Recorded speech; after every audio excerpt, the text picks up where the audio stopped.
Bom, dando continuidade ao nosso curso de Física 1, nós vamos devagar agora um pouquinho mais sobre um dos conceitos que apareceu no último vídeo, que foi, o conceito do centro de massa. Fazendo uma breve recapitulação, no último vídeo a gente construiu uma segunda lei de Newton para um sistema de partículas. E isso porque, em diversos contextos na física, a gente está analisando um sistema físico que é composto de diversas partículas, só que não é do nosso interesse saber o movimento de cada partícula individualmente. Em muitas situações, a gente só quer saber como é que é a movimentação do conjunto, como é que esse conjunto de partículas evolui. Então, para esse tipo de situação, que a gente está analisando como é que um conjunto evolui, não cada sistema individualmente, a gente montou uma segunda lei de Newton, que seria a segunda lei de Newton para o sistema como um todo. E aí, no caso, como a segunda lei de Newton é uma equação que relaciona as forças que atuam num sistema com a aceleração desse nosso sistema, a aceleração que aparece na segunda lei de Newton para um sistema de partículas é a aceleração do centro de massa, de um ponto específico, que é a média da distribuição de massa do nosso sistema. Então, só para a gente poder reconstruir também a ideia do centro de massa, vamos supor que a gente tenha aqui um sistema com N partículas, que eu estou simbolizando dessa forma, e a gente quer determinar a dinâmica desse sistema a partir da segunda lei de Newton. A segunda lei de Newton para esse sistema vai falar para a gente a aceleração do centro de massa. Como é que a gente encontra o centro de massa? Primeira coisa, a gente escolhe um sistema de coordenadas, da onde a gente vai medir as posições, e aí cada uma das partículas vai ter uma posição específica. A partícula 1 vai ter a posição R1, a partícula 2 a posição R2, por aí vai, até a enésima partícula vai ter a posição Rn.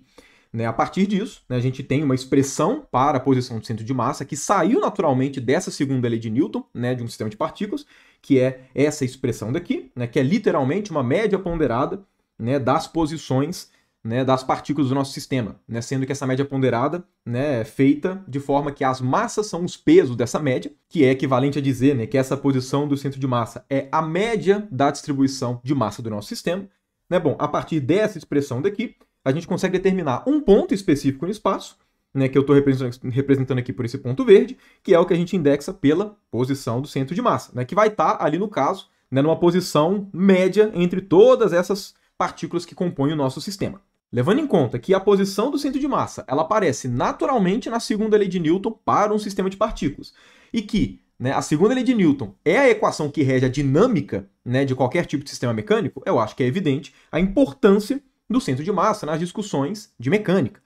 Principalmente porque, como eu comentei com vocês, quando a gente escrevia até então força é igual a massa vezes aceleração, a gente estava aplicando essa equação somente para corpos pontuais, ou para corpos que só transladavam. Isso porque se a gente tem um corpo que não é pontual e que não somente translada, ou seja, se a gente tem um corpo extenso, que também pode rotacionar enquanto está transladando, cada ponto do seu interior vai descrever uma trajetória diferente, certo? Porque, vamos lá, imagina que esse corpo daqui, ele está rotacionando em torno deste ponto daqui, ok? E, ao mesmo tempo, ele também está andando para a direita. Se a gente for pegar esse ponto em que a rotação está acontecendo em torno dele, esse ponto daqui ele vai somente transladar, porque um ponto não rotaciona em torno de si próprio.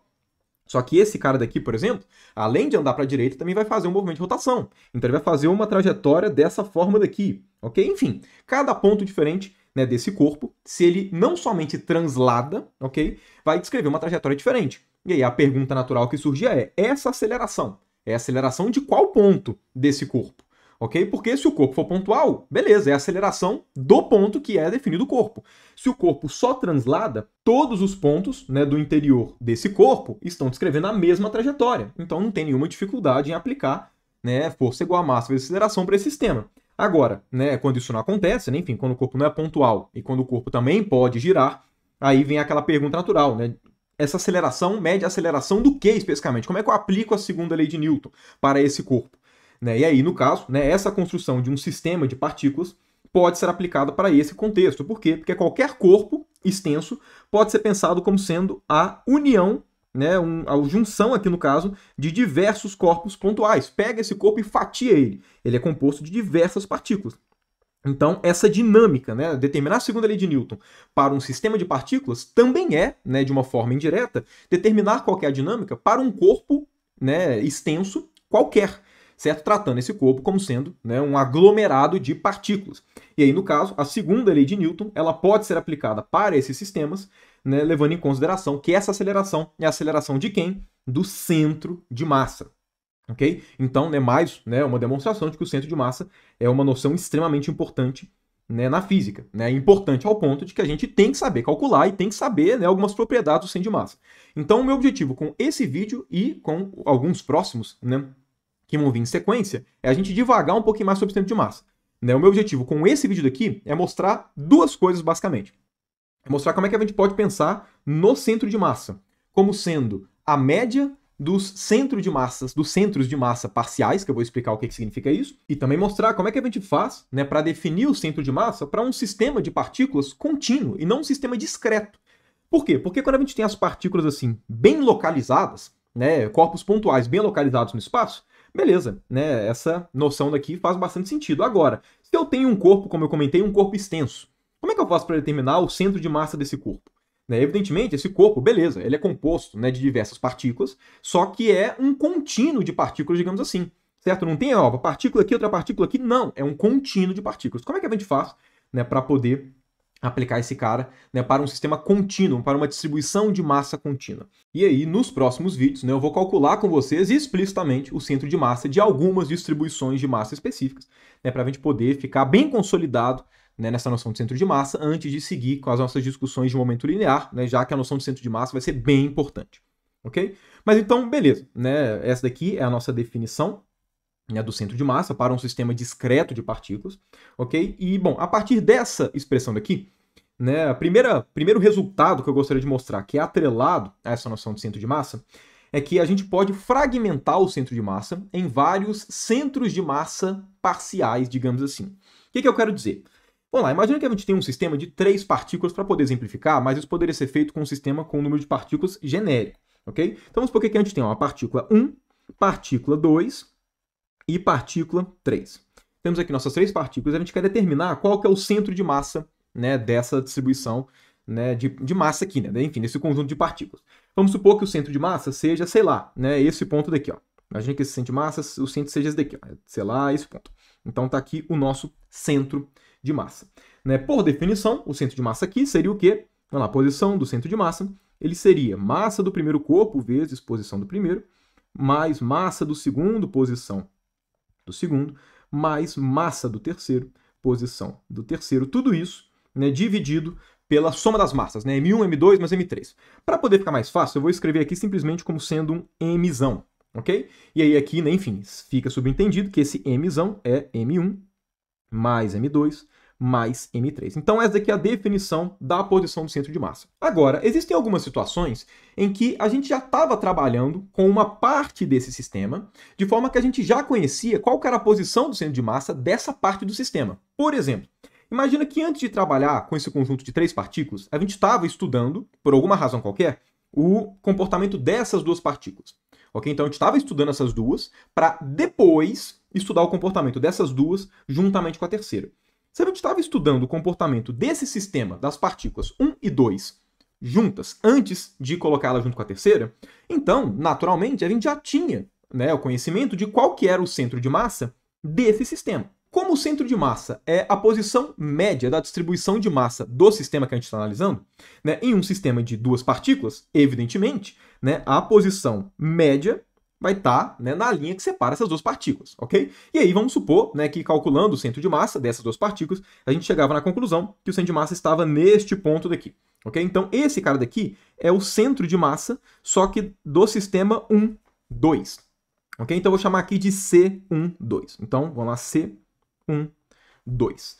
Né, levando em conta que eu já tenho esse centro de massa, porque eu já estava trabalhando com esse sistema de partículas 1 e 2 antes de trabalhar com essas 3 partículas juntas, né, seria conveniente se existisse alguma forma da gente determinar esse centro de massa das 3 partículas não a partir das posições da primeira, segunda e terceira partícula, mas sim a partir da posição da terceira e da posição do centro de massa. Ou seja, né, se eu já calculei o centro de massa de uma parte do meu sistema, eu posso utilizar esse centro de massa parcial para determinar o centro de massa total do nosso sistema? E a resposta é sim. Né, só para poder evidenciar, né, explicitamente aqui na conta como é que isso aparece, né, para aí sim a gente, né, enfim, ver geometricamente melhor o que isso significa. Vamos lá, essa posição, né, do centro de massa da partícula 1 e 2, como é que a gente definiria esse cara? da mesma forma que a gente fez aqui, só que só para a partícula 1 e para a partícula 2. Ou seja, a massa do sistema 1, 2, que seria massa do primeiro, massa do segundo, vezes a posição do centro de massa desse sistema 1, 2. Esse cara vai ser o quê? Vai ser massa do 1, posição do 1, mais massa do 2, posição do 2, certo? O centro de massa somente para esse sistema de duas partículas, simplesmente aplicando a definição. Agora, olha só, esse cara daqui, ele já apareceu, olha só, esse cara daqui já apareceu na expressão do centro de massa total. Né? Esse M1R1 mais M2R2 faz parte da definição do centro de massa do nosso sistema. Então, reescrevendo esse cara, né, utilizando aqui explicitamente a posição desse centro de massa parcial, o que a gente tem? A massa total do nosso sistema vezes a posição do centro de massa vai ser igual, né, a massa do sistema 1, 2 vezes a posição do centro de massa desse sisteminha parcial 1, 2 mais M3 R3. Perceba que eu simplesmente substituí, ok? Substituí esse cara por esse cara daqui, né? Por essa expressão. Agora, olha só, né? A massa total não é M1 mais M2 mais M3? E o que eu estou chamando de M12, que é a massa do sistema 1, 2, é essa primeira parte. Então, a gente pode tratar a massa toda do sistema como se fosse a massa desse subsistema, que é da partícula 1 e 2 junta, somado com a massa 3. Ou seja, a gente pode escrever essa massa grande daqui como sendo M12 mais M3. Né? Isso multiplicado, enfim, pela posição de centro de massa, exatamente o que está aqui, né, na linha de cima. Agora, olha só, né, a partir disso, a partir só dessa reescrita, qual a conclusão que a gente chega? Posição do centro de massa é igual ao quê? M12 RC12 mais M3 R3 dividido pela massa total, que é M12 mais M3. O que é essa expressão? Essa expressão é o centro de massa, equivalente, no caso, a um centro de massa de um sistema de duas partículas, sendo que uma das partículas tem massa M12 e está na posição, né, RC12, e a outra partícula tem massa M3 e está na posição R3. Ou seja, se eu já conheço o centro de massa de uma parte do meu sistema todo, eu posso ignorar os constituintes desse subsistema e tratá-lo, né, como sendo somente o centro de massa com a massa total do sistema para fazer o cálculo do centro de massa todo. Ou seja, esse nosso sistema de três partículas, né, o cálculo do centro de massa dele é equivalente ao cálculo do centro de massa de um sistema de duas partículas, né, uma com essa massa M12, nessa posição C12, e a outra com massa M3 na posição R3. E aí, consequentemente, né, se o centro de massa é o centro da distribuição de massa, né, do nosso sistema, levando em conta aqui um sistema de duas partículas, essa posição vai estar, né, na linha que separa esses dois caras. E aí aqui, né, enfim, se a gente fosse calcular, né, aqui por hipótese, né, o centro de massa estaria nesse ponto que eu desenhei aqui de uma forma genérica. Ok? Então, perceba, né, o que a expressão do centro de massa fala para a gente é que a gente pode calcular o centro de massa, né, a partir de todos os constituintes ou a partir dos subsistemas que compõem esse nosso sistema total. Né? Isso facilita muito em diversas situações, como vai ficar claro, né, no cálculo do centro de massa para polígonos. Isso facilita muito o cálculo do centro de massa de fato. Ok? E percebam, né, essa propriedade é uma propriedade que não deveria ser novidade. Por quê? Porque sempre que a gente tem uma média, essa propriedade acontece. Um exemplo disso. Imagina que você tem uma sala com 40 alunos. Okay? Imagina que você tem uma sala com 40 alunos. Você, né, enfim, aplicou uma prova, uma avaliação para eles, e a nota média. Então, vamos lá, a nota média dos alunos, vamos supor que foi 7. Ok? Beleza, né? Enfim, você tem a quantidade total e você tem a média total. Né? Agora vamos supor que entraram mais dois alunos na turma, ok? Então, entraram aqui mais 2 alunos. Então, 2 alunos. E aí, como entrou esses 2 alunos, agora a sua turma tem 42 alunos. E você quer saber qual que é a média dessa turma, sendo que esses 2 alunos, um deles tirou 8 e o outro tirou 10. Para calcular essa nova média, você não vai precisar pegar individualmente cada uma das 40 notas dos 40 alunos anteriores, somar com essas duas e dividir por 42. Não, o que você pode fazer? Você pode fazer o seguinte, pega a média desses alunos, ok, desses 40 e multiplica por 40. Por quê? Porque quando você faz isso, você já está com a nota total de todos os 40 somados, sem precisar saber quanto que cada um tirou individualmente. O que você faz? Soma com 8, soma com 10, e aí sim você divide por 42. O que você está fazendo nesse processo? Você está aproveitando a média que você já calculou para calcular uma média adicionando novos alunos. Aqui foi exatamente o que a gente fez. A gente está aproveitando a média que a gente já tinha calculado do sistema, né, 1, 2, do subsistema, né, daqui no caso do nosso sistema maior de 3 partículas, e acrescentando a parcela a mais. Ok? Perceba, essa característica daqui, nessa propriedade da questão do centro de massa, né, de você poder usar, né, o centro de massas parciais para poder calcular, não é uma propriedade do centro de massa especificamente, e sim uma propriedade de médias como um todo. Qualquer média tem essa propriedade. Okay? Sempre que você quer atualizar a sua média, né, você pode pegar a média anterior e aproveitar essa média para poder calcular a nova média, no caso. Ok? Então, essa é a primeira coisa que eu queria mostrar para vocês nesse vídeo. Né? Uma coisa, pelo menos, que facilita bastante o cálculo do centro de massa. A segunda coisa que eu queria calcular com vocês nesse vídeo é como é que a gente faz para poder, né, definir a noção de centro de massa para um sistema contínuo, né, para uma distribuição contínua de massa. Isso porque essa expressão calcula para a gente a posição do centro de massa para uma distribuição discreta de massa, certo? Porque cada uma dessas massas, M1, M2 até Mn, estão concentradas em pontos indexados por essas coordenadas R1 até Rn. Agora, se a gente tem um corpo que a distribuição de massa ela é contínua, ou seja, ela é descrita por uma densidade, como é que a gente faz para calcular o centro de massa? Sempre que a gente tem alguma expressão que vale para um regime discreto e a gente quer escrever essa expressão para um regime contínuo, a gente tem sempre um procedimento natural para a gente fazer, que é, vamos escrever essa expressão em termos de um somatório, e aí o limite, né, do discreto para o contínuo é o limite em que as somatórias vão virar integrais e que as variações discretas vão virar as diferenciais da nossa integração. Vamos fazer com calma para ficar bem claro o que está sendo feito aqui. Ok? Primeira coisa, né, vamos escrever esses caras daqui em termos de somatórios. Então, o que a gente está fazendo aqui? A posição do centro de massa, né, ela é o quê? Ela é 1 dividido pela massa total, porque perceba, M1, M2, M3 até Mn, independente de se seu sistema for contínuo ou discreto, essa massa que aparece aqui no denominador é o quê? É a massa total do seu sistema. Então, vamos colocar aqui massa total do nosso sistema, né? 1 dividido pela massa total.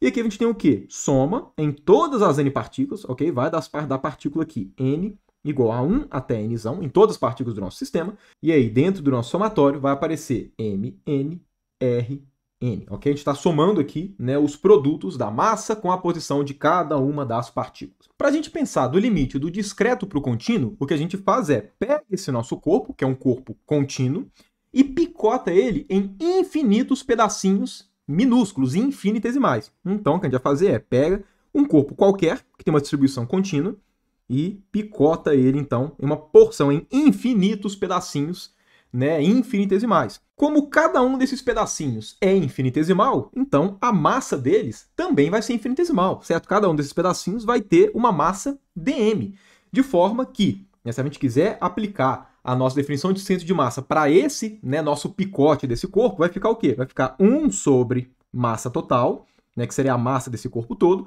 e aí, de alguma forma, eu teria que somar a massa de cada um desses pedacinhos que eu picotei, né, que são pedacinhos infinitesimais, vezes a posição que eles se encontram. Agora, perceba, eu tenho que fazer aqui uma soma de um produto que envolve a massa de cada um desses pedacinhos, que é um pedaço infinitesimal, ou seja, eu tenho que fazer aqui uma soma de infinitos termos infinitesimais.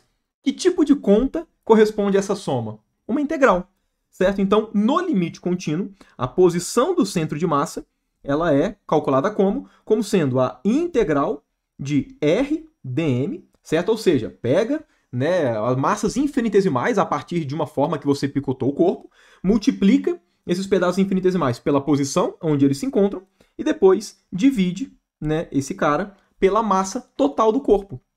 Okay? Uma outra forma, inclusive, da gente escrever a massa total é, vocês concordam que se a gente soma todos esses pedacinhos infinitesimais de massa, a gente vai ter a massa toda? Porque a massa do corpo todo é a soma das massas de cada um dos picotes que a gente fez dele. Então, uma outra forma, inclusive, né, de se escrever a posição do centro de massa, que é bem comum de ser encontrado nas referências, é integral de R dm, que é, né, aqui no caso, né, você fazer uma soma das massas, colocando como peso a posição, ok, dividido pela massa total, que é simplesmente uma integral de dm, né, somar todos os pedacinhos infinitesimais ali de massa. E aí, né, claro, você vai fazer essa integração, né, toda no volume que o corpo está definido. E então, essa daqui é a nossa expressão, de fato, né, para o centro de massa no limite contínuo, ok? E aí, no caso, a forma que a gente vai escrever esse dm depende da natureza do corpo que a gente está trabalhando. O que eu quero dizer com isso? Né? Quando a gente vai trabalhar com sistemas físicos, aparecem 3 tipos de corpos. Corpos que são tridimensionais, bidimensionais e unidimensionais. Como assim? Né? Enfim, corpos tridimensionais eu acho que ninguém tem dificuldade. Sei lá, você está trabalhando com uma bola movimentando. Né? Enfim, corpos tridimensionais não tem nenhum segredo. E aí, como é que a gente faz para escrever esse dm? Né? Bom, levando em conta que esse é um corpo tridimensional e que ele tem uma certa densidade ρ, você deve concordar comigo que se esse pedaço daqui é infinitesimal, né, e por conta disso tem uma massa infinitesimal, o volume desse pedaço também é infinitesimal. Okay? E como esse volume é muito pequenininho, é uma região do espaço minúscula, infinitesimal, por mais que a densidade possa variar de posição para posição no corpo, como esse dV é uma região infinitesimal, a densidade é constante nessa região, porque é uma região tão pequena que não dá para a densidade variar. Então, a relação entre a massa e o volume dessa região infinitesimal para cada uma delas, né, a partir de uma densidade constante, ou seja, dm é igual a ρ dV, certo? Inclusive, isso aqui é a própria definição de densidade, se vocês forem para pensar, né? Densidade é dm dV, certo? Para cada região pequenininha do espaço, você vai pegar a massa e dividir pelo volume. Isso vai dar a densidade daquela região específica, certo? Como essas diferenciais, né? Como esses Ds alguma coisa, são coisas muito pequenininhas. Aí, enfim, é a forma que a gente tem para tratar, né, de uma forma matematicamente consistente, as coisas contínuas. E, enfim, aí nesse caso, né, o que você teria que escrever? Você, né, para calcular o centro de massa, você teria que fazer integral de R vezes ρ dV. Por quê? Porque dm é ρ dV, ok? Isso para um corpo tridimensional. Agora, se você estiver trabalhando, por exemplo, né, com o movimento de uma barra, por exemplo. Okay? Imagina que você tem uma barra, isso é muito comum, aparecer barras na física. Barras são corpos unidimensionais. Então a densidade vai te falar como é que a massa está distribuída ao longo do comprimento dessa barra, certo? Como é que seria o centro de massa para esse tipo de situação? Pega a sua barra, picota ela em infinitos pedaços infinitesimais. Cada um desses pedaços vai ter o quê? Vai ter um comprimento infinitesimal e, claro, uma massa infinitesimal, porque são regiões muito pequenininhas. Consequentemente, qualquer relação desses caras com a densidade, a massa é calculada como sendo densidade vezes a dimensão daquele corpo, que é, no caso, o comprimento.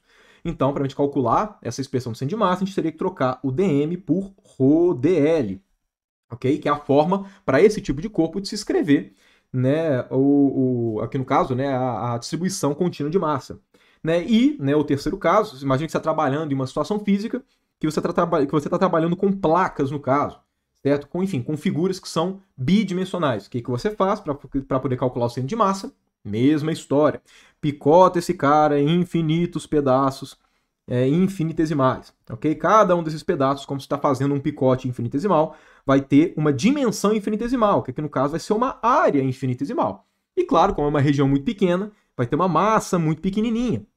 Qual que é a relação da massa com a área? Levando em conta que essa placa tem uma densidade ρ, então a massa vai ser ρ vezes a área, né? Densidade vezes a dimensão, ok? Consequentemente, para calcular, né, você teria que pegar esse dm e substituir por um ρ dA. E, enfim, né, eu acho que deve ter ficado claro qual é a forma que a gente constrói, ok? Eu acabei optando em escrever dessa forma, né, com dm, porque para qualquer caso você, né, consegue adaptar, né? O que vai mudar é, dependendo da situação, você vai ver como é que você quantifica a massa infinitesimal de cada um dos pedaços que você picotou do corpo, ok?